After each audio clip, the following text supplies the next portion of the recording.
What's going on, Sacktown? It's Sacktown Pete back at it again. Thank you guys so much for tuning in. I hope you guys are all having a wonderful weekend.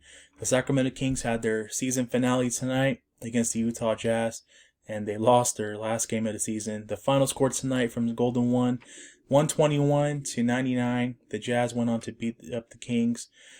The Kings have finished the season with 31 wins and 41 losses. Let's go ahead and talk about tonight's game. Let's start off with the numbers with the starting five.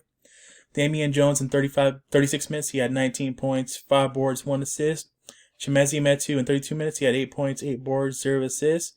Buddy Hield in 31 minutes tonight, he had 13 points, 7 boards, 9 assists. DeLon Wright in 31 minutes, he had 7 points, 3 boards, 3 assists. Lou King in 28 minutes, he had 12 points, 3 boards, 3 assists. Terrence Davis off the bench, you had 20 points, 3 boards, 1 assist in 32 minutes. Jamias Ramsey in 21 minutes tonight, he had 12 points, 1 board, 1 assist. Kyle Guy in 19 minutes, he had 6 points, 6 boards, 5 assists. Robert Woodard in 11 minutes, he had 2 points, 3 boards, 1 assist. And the starting five for the Utah Jazz tonight, Joe Ingles in 30 minutes, he had 10 points, 5 boards, 7 assists. Bogdanovich in 30 minutes, he had 18 points, 6 boards, 4 assists. Royce O'Neal in 28 minutes, he had 9 points, 2 boards, 2 assists. Rudy Gobert in 28 minutes, he had 13 points, 16 boards, 1 assist. And Mike Conley Jr. in 22 minutes, he had 11 points, 6 boards, 9 assists. All right, let's talk about tonight's game. It was going to be a hard game. I mean, Utah Jazz are playing for something, whereas the Sacramento Kings are not. So I'm not surprised that the Utah Jazz played their starting five tonight. And Donovan Mitchell's out with an injury still. So Mike Conley returned to them, and he looked good. He did pretty well in the minutes that he got. And overall, just blown away with the Utah Jazz and the way they shoot threes this game tonight.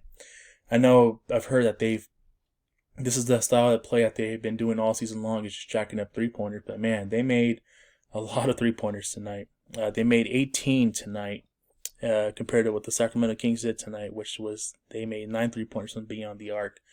They looked good. I mean, they're the number 1 seed. They got it. They deserved it. They've been playing good basketball all season long. So shout out to the Utah Jazz, man, for putting on a clinic tonight. For the Sacramento Kings, man, Kings fans, this is it. Season's over. You know, all I wanted to do is just have a decent 500 season this year and possibly sneak into the playoffs. But that was just too much to overcome and achieve this season. And just another down year. Definitely disappointed because this season was probably the most bipolar season because I had a lot of expectations for this season. I really felt like we had a good basketball team. And during the course of the season, of course, those multiple 9-game losing streaks really screwed us apart. We finished winning 31 games and we lost 41 games.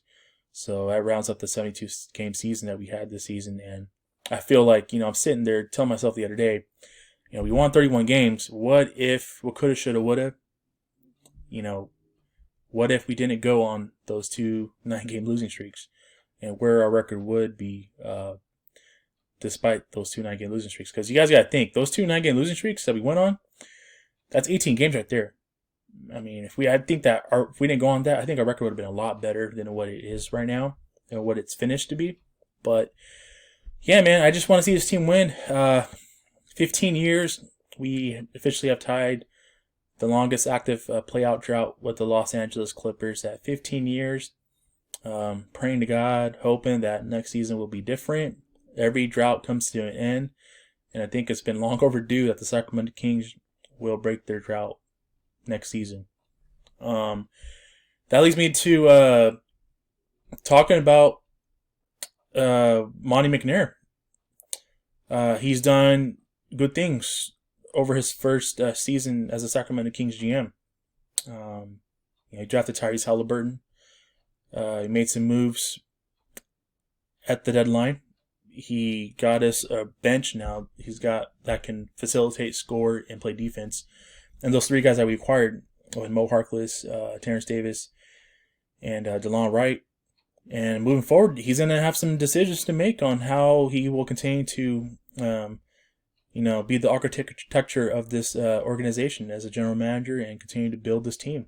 It leads me to a lot of questions. What are you going to do with Luke Walton? Is he your coach moving forward? What are you going to do with Buddy Hield and his contract that he's going to be owed the next 4 years? What do you do with that? What do you do with Mo Harkless? What do you do with DeLon Wright? What do you do with Terrence Davis? Is Tyrese Halliburton going to be starting next season, knowing that you'll have Buddy Hield on the roster? A lot of questions have to be answered.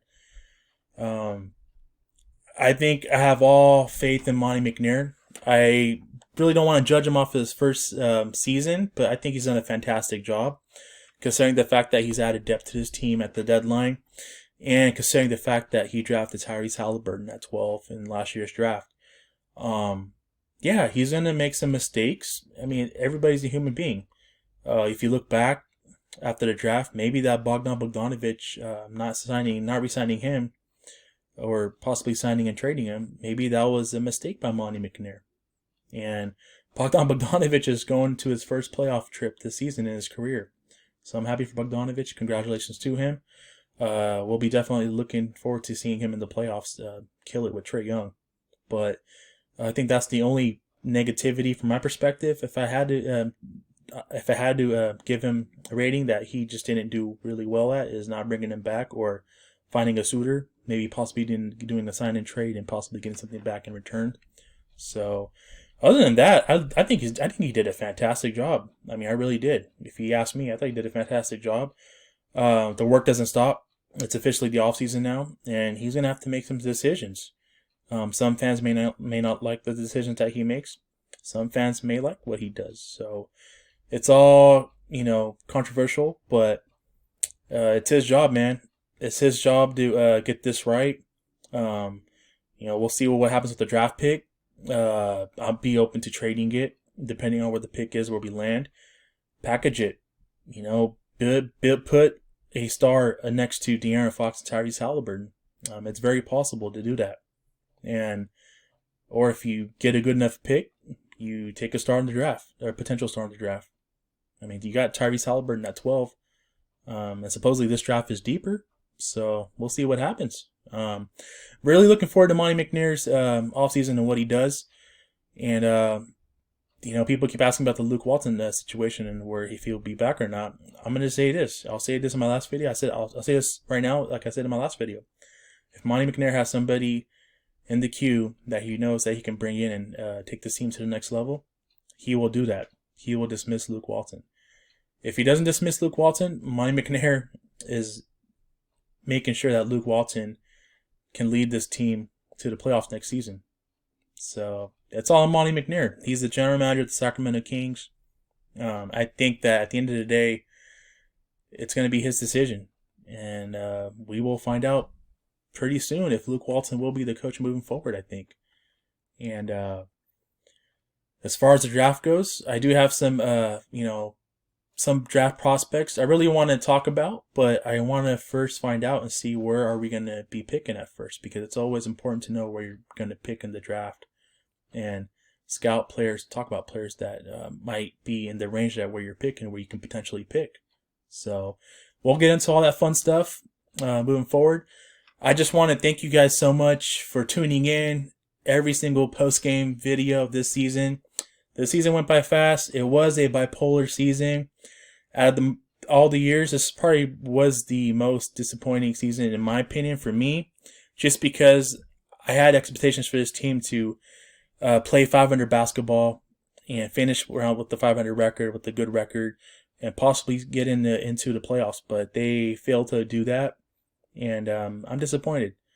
But moving forward, I'm staying optimistic because I know that we finally have a real GM, and I feel like the losing's not going to last forever, guys. I really do feel like we're in good hands. We're in good shape with Monty McNair as a GM, and I love the pieces that we have. De'Aaron Fox is going to continue to ball out. We got a young star in him. We got an emerging leader and a star in Tyrese Halliburton. I think if Marvin Bagley is given the chance, the kid can stay healthy, I think he's got star potential in him as well. And I love Rashad Holmes. I really hope that he is back as well. And I think that moving forward, what we do with this year's draft, whether we keep the pick and draft a potential star, or possibly move that draft pick and package it with something on the team and trade it for a potential trade it for a proven star that can come in and fit in well next to Bagley, Tyrese Halliburton, De'Aaron Fox. I love it, man. We have all options should be considered right now if you're Monty McNair. So I really do think that moving forward, he's going to get it right, and we're going to be a lot better next season. So with that being said, guys, let me know what your guys' thoughts are on this tonight's game, and let me know what your guys' thoughts are on Luke Walton and the offseason plans. If you're new to my channel, welcome to my channel. Please hit the like and subscribe. I'll greatly appreciate it. Would mean a lot to the channel and help out the channel tremendously. And I'm with you, Sacktown. You know, I'm really with you guys. I really want to see this team, just like you guys. I really want to see this team win. I want us to become a consistent winning team. And I want us to see this team become a playoff caliber team. And I think that with the right general manager in place, with the building blocks on this team, and with the additions moving forward, I think there's no doubt in my mind that Sacramento Kings will become great again. And they will become a consistent, good basketball team, and they will become a playoff caliber team. So, Sacktown, from the bottom of my heart, I want to thank you guys so much for rocking with me, for tuning in all season long with me. I greatly do appreciate every single one of you guys in the comment sections and everybody that's continues to tune in and tunes in every video. I love you guys with all my heart. Thank you so much. You guys have a great night. Take care. God bless. Stay safe. Stay healthy. Keep pushing forward, and I will catch you guys in my next video. Peace.